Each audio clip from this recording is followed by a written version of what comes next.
Hey everyone, John Lorden here.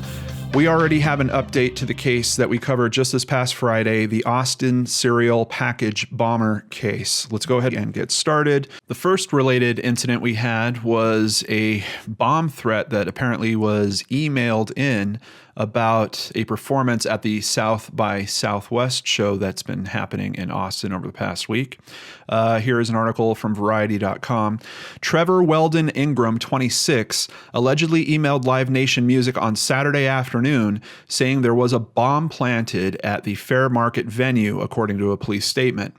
The officers searched the venue and no threat was found, but Bud Light, the show's sponsor, decided to cancel the event in the interest of audience safety, although the announcement was not made until the show was scheduled to begin and a large crowd had already gathered. Police were able to identify and locate the suspect believed to be tied to this threat, and at 11:08 p.m., a warrant was signed. Just 7 minutes later, he was arrested. So it's very clear that police are acting quickly and diligently with events around this case. But we have some more that happened the following day.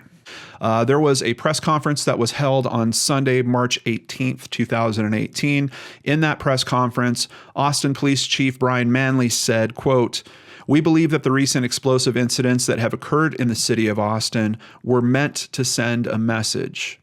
The person or persons understands what that message is and are responsible for constructing or delivering the devices. And we hope this person or persons is watching and will reach out to us before anyone else is injured or anyone else is killed out of this event," he said.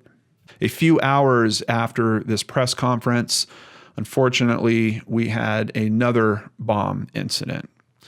2 men in their 20s were rushed to a hospital after emergency services responded to reports of a bomb explosion just after 8:30 p.m. This is once again on Sunday.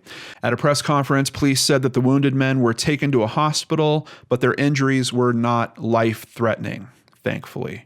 They added that the explosion may have been detonated by a tripwire.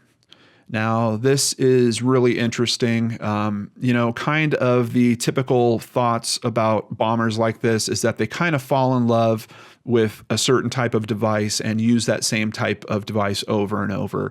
And what we're seeing here is some variation. I mean, I already noted it on Friday's episode. There seems to have been a little bit of a different triggering mechanism between the first two bombings, which seemed like they detonated when the packages were open, versus the third bombing, which seems like it detonated when the package was lifted up, because that one happened outside. And now we have a completely different trigger mechanism, which is a tripwire. Let's jump over to CNN to get some more details and see how else this case might be a little different. This bomb was left on the side of the road in the upscale Travis Country neighborhood of Southwest Austin. It could have maimed any passerby, police said. 2 white men, a 22 and a 23-year-old, who were walking alongside the road when the bomb detonated, were taken to a hospital with serious but not life-threatening injuries. Despite the new modus operandi, Manley said investigators believe the bombings are connected. So obviously they're seeing enough information from that last bombing. Maybe it's how the bomb was constructed. Maybe they're noticed that there's some type of similar elements that have been used, but they are noting we have a major difference with the tripwire happening. Once again, this might be speaking to this person's experience. They were already saying they thought that this person seemed pretty experienced in creating bombs, and now he's showing different detonation methods. But there's also a big change here in terms of, if you remember from that episode, I showed you a map with a highway that was running down, and everything was happening to the east of that highway. This is the first one to happen to the west of that highway, and it's in a much different type of neighborhood. This is an upscale neighborhood, a predominantly white neighborhood, and we now have 2 victims that are indeed white men as well. So the questions about this being racially motivated or not, I think are kind of up in the air at this point. It could be that the bomber is trying to throw off people being able to trace whatever his initial intent was. So maybe that's why this bomb was placed. But that leads to another very important change in this. This wasn't a package left on someone's front lawn or near their door.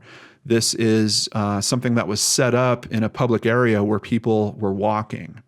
So, of course, the Austin area, there's a lot of people that are extremely concerned, and now the suggestions about what to look for are really opening wide. It's basically, if you see anything strange, it's now not just about packages winding up on your door that might have not come from USPS or UPS or FedEx, but now it's keep your eyes open for anything. A backpack on the side of a road could be something other than what you expect it to be. So I just really hope with all my heart that the authorities have everything they need to work on this case and to try to bring it to a conclusion as quickly as possible. As I mentioned in Friday's episode, typically with cases of serial bombers like this, someone gets nailed for it. And I'm hoping that that happens in this case before there are any more serious injuries. I did also see that one of these two white men that were near this explosion did have some nails that were found in his body as shrapnel. So once again, it's kind of commenting on what I was saying in the last video, that it seems like this person isn't just creating the explosives, but creating them with additional pieces to act as shrapnel. So I really want to put my voice out there and tell everyone that's working on this case that we're with you, and we hope that you will continue to work diligently and bring an end to this very soon for the sake of this neighborhood that is literally being terrorized by this. If you do live in or near this area or travel through it, please, please be safe. Thank you for joining me on this episode, and come back to Lord and Arch channel tomorrow for more. Take care.